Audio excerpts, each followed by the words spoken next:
नमस्कार इंदौर, मैं इशिका यादव स्वागत करती हूँ आपका अभय न्यूज के 21 मई शुक्रवार के बुलेटिन में। तो चलिए देखते हैं अब तक की कुछ खास खबरें।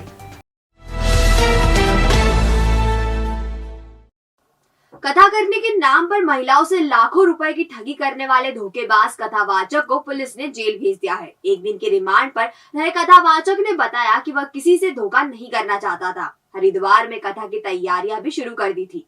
टेंट, भोजन और अन्य व्यवस्थाओं के लिए पेमेंट भी कर दिया था, लेकिन 25 मार्च से लॉकडाउन लग गया और कार्यक्रम बिगड़ गया। लॉकडाउन ने मुझे श्रद्धालुओं की नजरों में गिरा दिया। दरअसल फरवरी 2021 में सूर्यदेव नगर में कथावाचक प्रभुजी महाराज उर्फ अजीत सिंह चौहान निवासी भावनगर गुजरात ने भागवत कथा की थी। इसमें उसने घोषणा की थी कि वह जल्द ही हरिद्वार में भी कथा करेगा। इसके लिए उसने करीब 3000 महिलाओं से हरिद्वार आने जाने, रुकने और खाने के खर्च के नाम पर 1000 रुपये से लेकर 5000 रुपये तक की राशि जमा करवाई थी। इससे करीब 25 लाख से अधिक रुपए इकट्ठे हुए थे। वर्ष 2021 में यह कथा होनी थी, लेकिन कोरोना के चलते लॉकडाउन लग गया। लॉकडाउन खुलने और स्थितियां नियंत्रण में आने के बाद महिलाओं ने यात्रा पर जब जाने की बात कही तो आरोपी प्रभुजी महाराज उर्फ अजीत सिंह चौहान ने इनकार कर दिया। इसके बाद ठगी का शिकार हुई महिलाओं ने 10 मई को जन सुनवाई में शिकायत भी की थी, जिसके बाद 16 मई को द्वारकापुरी पुलिस ने प्रकरण दर्ज कर गुजरात पुलिस की मदद से आरोपी कथावाचक को भावनगर से गिरफ्तार कर लिया। फिलहाल उसे जेल भेज दिया गया है। यहाँ हम आपको बताते चलें कि 28 वर्षीय अजीत सिंह चौहान सिर्फ कक्षा 8वीं तक पढ़ा है। उसके माता पिता किसान थे। परिवार की आर्थिक स्थिति ठीक नहीं होने से उसने 8वीं के बाद पढ़ाई छोड़ दी। भगवान की भक्ति में रुचि होने के चलते उसने घर के नज़दीक एक आश्रम में भागवत कथा सीखने जाना शुरू कर दिया। कुछ ही सालों में उसे भागवत के सभी श्लोक कंठस्थ हो गए और उसने इलाके में कथा करना शुरू कर दिया। उसमें यही है कि वो इंदौर में भी पहले 7-8 बार कथा कह चुके थे और जो पैसा उन्होंने लिया था तो उनका कहना है कि उनने टेंट वाले को और भोजन वाले को, वाहन वाले को इनको दे के रखा था और लॉकडाउन के कारण जो है वो व्यवस्था नहीं हो पाई थी और जो पैसा इनके पास था उन्होंने उसको जब्त कराया है। हाँ, अभी वो जेल में है। एक भैया भाभी अपनी ही बहन के लाखों रुपए हजम कर गए। बहन ने कुछ साल पहले उन्हें रखने के लिए अमानत के तौर पर रुपए दिए थे, लेकिन भैया और भाभी की नीयत डोल गई और वे रुपए डकार गए। जब महिला उनसे अपने इलाज के लिए रुपए लेने पहुंची तो दोनों ने उसे भगा दिया। मामले में फरियादिया ने द्वारकापुरी थाने में शिकायत की है। होशंगाबाद की रहने वाली मालती मालवीय नामक महिला ने द्वारकापुरी थाना क्षेत्र के श्री राम नगर में रहने वाले भाई विजय मालवीय और भाभी सुविधा मालवीय को 10 साल पहले 4 लाख रुपए रखने के लिए दिए थे। मालती को कैंसर होने के चलते इलाज के लिए वो रुपए लेने भैया भाभी के घर पहुंची तो उसके साथ मारपीट कर भगा दिया गया। इस पर मालती ने द्वारकापुरी थाने में शिकायत की है। पुलिस ने विजय और सुविधा पर प्रकरण भी दर्ज कर लिया है। और परसों रात पे वो महिला अपने भाई और भाभी के घर गई थी कि मुझे कैंसर है और मुझे कुछ पैसा दे दो, तो उन्होंने न तो पैसा वापस किया और उसको मारपीट करके भगा दिया था, जिस पर से 323, 294, 506 और 406 आईपीसी का मुकदमा उसके भाई और भाभी के खिलाफ कायम किया गया है।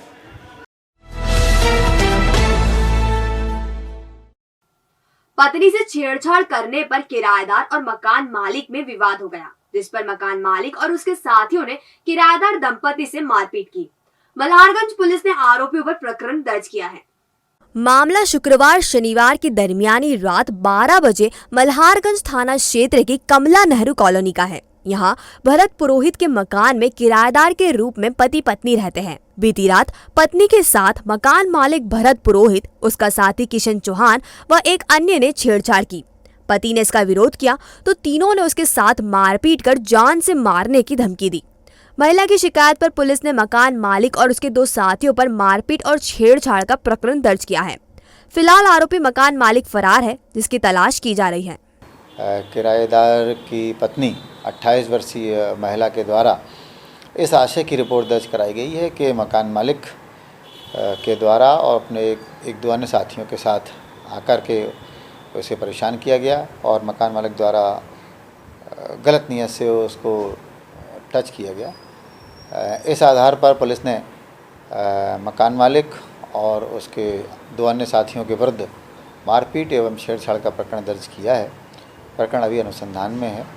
प्रकरण में अभी मकान मालिक भरत पुरोहित की तलाश की जा रही है और अनुसंधान अभी पुलिस अनुसंधान जांच। पिस्टल और देशी कट्टा लेकर घूम रहे बदमाश को राजेंद्र नगर पुलिस ने बिजलपुर से गिरफ्तार किया है। पुलिस उसे रिमांड पर लेकर पूछताछ कर रही है। एडिशनल डीसीपी जयवीर सिंह भदौरिया ने बताया, थाना राजेंद्र नगर पुलिस ने अनिल उर्फ अन्नू पिता शेर सिंह सिसोदिया को बिजलपुर क्षेत्र से गिरफ्तार किया। उसके पास से एक पिस्टल और एक देशी कट्टा बरामद किया गया है। आरोपी मूलतः धार के गंधवानी का रहने वाला है। पुलिस रिमांड पर लेकर आरोपी से पूछताछ कर रही है कि वह कहां से हथियार लाया था और किसे देने जा रहा था। थाना राजनगर पुलिस ने अनिल उर्फ अन्नू पिता शेर सिंह सिसोदिया निवासी मूलतः गंधवानी का रहने वाला है और यहाँ पर बीजलपुर क्षेत्र में इसको पकड़ा है। इसके पास से एक पिस्टल और एक देसी कट्टा वो बरामद हुआ है और अभी पुलिस इसका रिमांड भी ले रही है और साथ ही इसके बारे में डिटेल पता किया जा रहा है कि सोर्स क्या है, कहाँ से ये वेपन इसने लिए थे और क्या उद्देश्य था। जैसा अगर लीड मिलती है तो स्वाभाविक है इसका सोर्स तक जाना बहुत महत्वपूर्ण है कि ये वेपन कहाँ है, क्योंकि इससे पूर्व में भी हम लोग कार्रवाइयाँ कर चुके हैं और कहीं हमने कंट्रीमेड पिस्टल्स और पकड़ी हैं, तो इसको भी हम लोग अच्छे से तहकीकात कर सकते हैं। मूलतः अभी तो कोई ऐसा कार्य नहीं पता लगा है, बाकी अन्य डिटेल अभी जा रही है।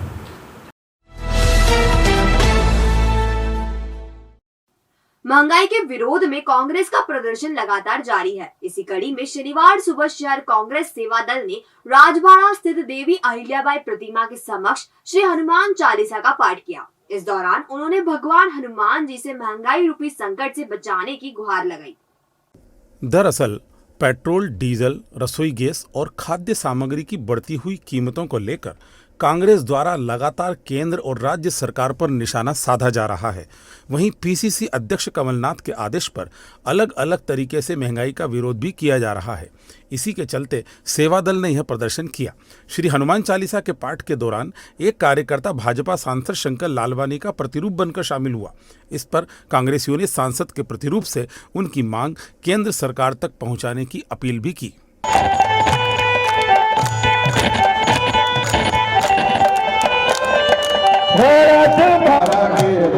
देश में बढ़ती महंगाई जिससे आम जनता का जीना मुश्किल हो गया है, लेकिन देश के प्रधानमंत्री महंगाई का माँ भी नहीं बोलते। जैसे पूर्व में जब वो प्रधानमंत्री की रेस में थे लोकसभा चुनाव के पहले, तो उनके भाषण आप उठा के देखो तो ऐसा लगता था कि उनसे बड़ी चिंता कोई पूरे विश्व में महंगाई के प्रति करने वाला ही नहीं है। लेकिन वह प्रधानमंत्री बनते ही आम जनता के दुख दर्दों को भूल गए हैं। बढ़ती महंगाई से अब हमको केवल हनुमान जी ही कष्टों से मुक्ति दिला सकते हैं। इसलिए आज हमने हनुमान चालीसा का पाठ यहाँ पर रखा है। हमारा उद्देश्य है जो रिकॉर्ड मतों से जीते यहाँ के सांसद शंकर लालवानी जी हैं, हमने उनको भी आमंत्रित करा था यहाँ कि वो आए। हम भी चाहते हैं कि वो आए ताकि जो रिकॉर्ड मतों से जनता ने उन्हें जिताया है वो महंगाई के लिए लोकसभा में अभी तक कोई भी एक क्वेश्चन भी उन्होंने नहीं उठाया है। देश की जनता परेशान है। कांग्रेस विधायक संजय शुक्ला का अपनी विधानसभा क्षेत्र के नागरिकों को अयोध्या यात्रा पर ले जाने का सिलसिला जारी है। इसी कड़ी में वार्ड क्रमांक 3 के 600 नागरिक अयोध्या यात्रा पर रवाना हुए। अयोध्या यात्रा की यह छठी ट्रिप थी। शुक्ला के विधानसभा क्षेत्र में 17 वार्ड है और वह हर महीने किसी एक वार्ड के लोगों को अयोध्या यात्रा पर ले जा रहे हैं। 18 दिसंबर से शुरू हुई यात्रा के दौरान सभी को अयोध्या में रामलला के दर्शन कराए जा रहे हैं। शुक्ला ने भाजपा सरकार पर निशाना भी साधा और कहा कि एक तरफ मुख्यमंत्री तीर्थ यात्रा में विधायकों एवं मंत्रीगणों को अनिवार्य रूप से जाने की बात कहते हैं, पर मंत्री एवं विधायक रेलवे स्टेशन पर हरी झंडी दिखाकर यात्रा का आरंभ करवाकर वापस आ जाते हैं, जबकि वे खुद इस यात्रा में उपस्थित रहते हैं और नागरिकों के साथ यात्रा करते हैं।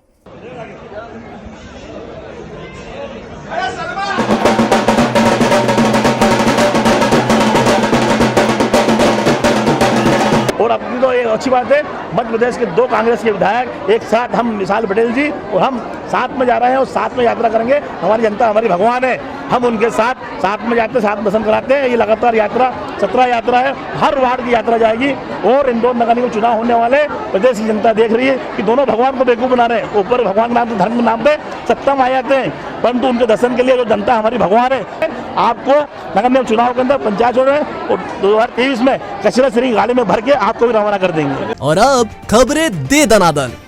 जल संरक्षण अभियान के तहत वार्ड क्रमांक 57 स्थित नारायण बाग कॉलोनी शहर की पहली ऐसी कॉलोनी है जहां सभी घरों में रेन वाटर हार्वेस्टिंग लग चुका है। इसी उपलक्ष्य में शनिवार सुबह 9:15 बजे सांसद शंकर लालवानी की उपस्थिति में जल संरक्षण सम्मान समारोह आयोजित किया गया। समारोह में जल संरक्षण के कार्य में महत्वपूर्ण भूमिका निभाने वालों का सम्मान किया गया।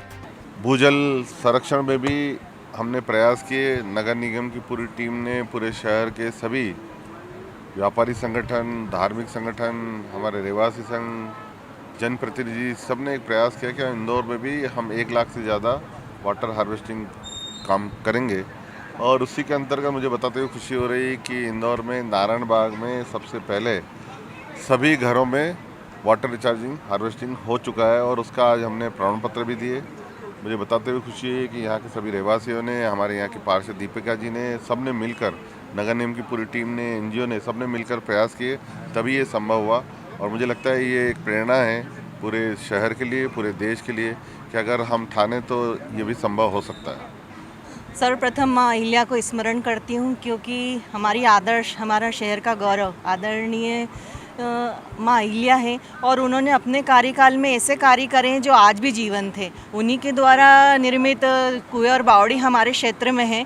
मुझे बड़ा हर्ष है इस बात का बोलने के लिए कि वो आज भी जीवित हैं और उसका जो पानी है हमने सुव्यवस्थित रखा है और उसको हम ग्रीन बेल्ट में यूज़ कर रहे हैं। माँ अहिल्या की नगरी को पुनः नाम दे और गौरवान्वित करे ताकि पुनः जल संरक्षण हम आगे बढ़ा सकें। बहुत बहुत धन्यवाद। अमानत में खयानत करने वालों को पुलिस ने गिरफ्तार किया है। फरियादी अरविंद प्रजापति ने भंवरकुआ थाने में शिकायत दर्ज करवाई कि उसने अपने परिचित शहजाद को ट्रक बेचा था। शहजाद ट्रक को अपने नाम करवाने के बहाने ले गया और ना तो रुपए दिए और ना ही ट्रक लौटा रहा है। पुलिस ने आरोपी को गिरफ्तार कर न्यायालय में पेश किया, जहाँ से उसे जेल भेज दिया गया है।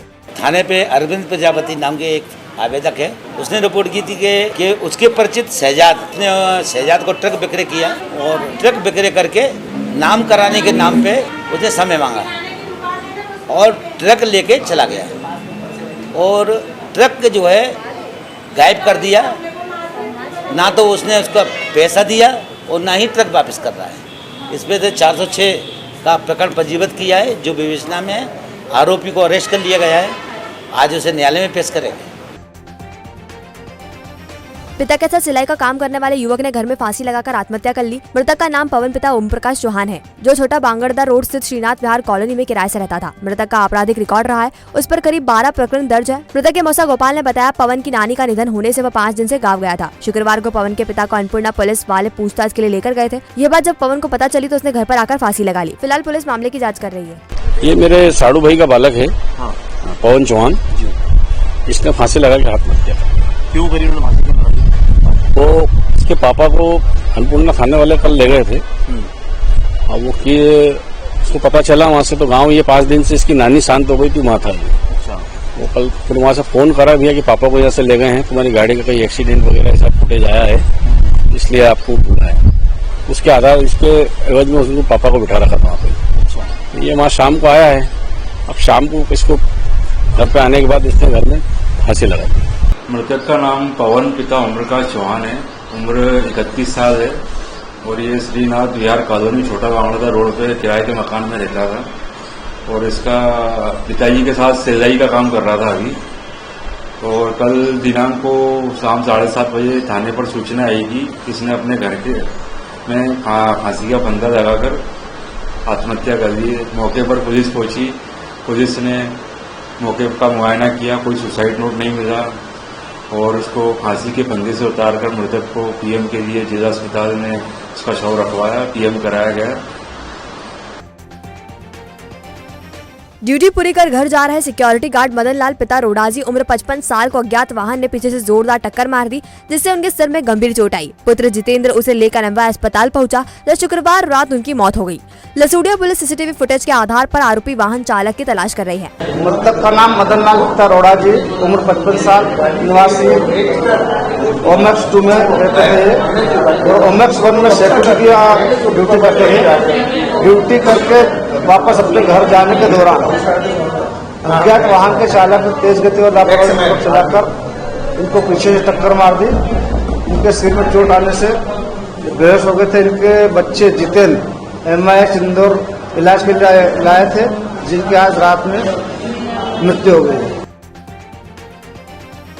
ओबीसी वर्ग द्वारा 27% आरक्षण की मांग को लेकर प्रदेश बंद का आह्वान किया है, जिसका समर्थन कांग्रेस द्वारा भी किया गया है। उसी को लेकर इंदौर सांसद शंकर लालवानी का कहना है कि कांग्रेस हमेशा राजनीति कर लोगों का विभाजन करती है। यह तो मुख्यमंत्री थे जिन्होंने सुप्रीम कोर्ट से पिछड़ा वर्ग को आरक्षण दिलाने में महत्वपूर्ण भूमिका निभाई। देखो, कांग्रेस हमेशा राजनीति करती है। ये तो माननीय मुख्यमंत्री जी थे जो सुप्रीम कोर्ट में गए और हमारे जो पिछड़े वर्ग के लोगों को उनको आरक्षण दिलाने में उन्होंने अपनी महत्वपूर्ण भूमिका निभाई। आज माननीय मुख्यमंत्री जी का भोपाल में सार्वजनिक सम्मान भी हो रहा है इस आरक्षण की जीत को लेकर। देखिए, कांग्रेस प्रेरित थे और कांग्रेस हमेशा लोगों का विभाजन करती है और वो कभी हमने देखा कि उनके कारण ये सब हुआ। अगर वो सार्थक प्रयास करते तो उनका आरक्षण जो हम पहले मांग कर रहे थे उसमें उनका सहयोग मिलना चाहिए। उनके ही लोग कोर्ट गए थे, उनके ही वकील वहाँ खड़े हुए थे, ये सबको मालूम है। ऋषि पैलेस कॉलोनी में रहने वाली रितु जमदार की शादी वर्ष 2020 में महू नाका क्षेत्र में रहने वाले विनोद चौधरी से हुई थी। शादी के बाद से ही विनोद पत्नी रितु पर शक करता था और मारपीट कर दहेज में 2 लाख रुपए की मांग कर रहा था। इससे तंग आकर पीड़िता मायके ऋषि पैलेस आ गई और द्वारकापुरी थाने में पति के खिलाफ दहेज प्रताड़ना का प्रकरण दर्ज करवाया। हाँ, एक महिला है जो हमारे क्षेत्र में रहती थी और उनकी शादी महू नाका क्षेत्र में हुई थी और 2020 में उसकी शादी हुई थी और शादी के बाद से ही जो उसका पति था वो उसके ऊपर जो है शक करता था और उसको जो है मारपीट करता था। 2 लाख रुपए मांगता था कि दहेज को लेकर के आओ। इसीलिए उसके खिलाफ जो है प्रकरण पंजीबद्ध करके और प्रकरण की विवेचना की जा रही है। रेखापति राजेंद्र बीसे निवासी एम बीड़ा नगर की शादी 20 साल पहले राजेंद्र पिता गईनाथ बीसे निवासी अहमदनगर से हुई थी। 7 साल तक तो सब ठीक रहा, लेकिन इसी बीच राजेंद्र को अन्य महिला से प्यार हो गया, जिसके बाद वह पत्नी से अमानवीय व्यवहार करने लगा। इससे तंग आकर पीड़िता रेखा ने पति के खिलाफ महिला थाने में आवेदन दिया है। पुलिस ने राजेश को नोटिस भेजा, लेकिन वह नहीं आया। अब फिर से नोटिस भेजने की तैयारी की जा रही है। क्योंकि इन्होंने 5-7 साल अच्छी तरह रखा, इसके बाद इसने दूसरी शादी मतलब दूसरी लड़की इसके खिलाफ हो गया तो इसको साथ अमानवीय व्यवहार करने लगा। इसके आवेदन पर जांच के दौरान हमने नोटिस वगैरह दिए, लेकिन ये आया नहीं। सर, आरोपी की गिरफ्तारी हो चुकी है? अभी नहीं, अब आरोपी को नोटिस देंगे। जब आरोपी बुलाया है, जब आएगा तो नोटिस देंगे, इसके बाद चालान की कार्रवाई की जाएगी। सदर बाजार मेन रोड चौड़ीकरण के चलते रोड में बाधक बन रहे मकानों को तोड़ा जा रहा है। शनिवार को सदर बाजार थाने के सामने एक मकान को तोड़ते वक्त छज्जा अचानक गिर गया, जिसकी चपेट में आने से एक महिला घायल हो गई। उसे अस्पताल में भर्ती कराया गया है।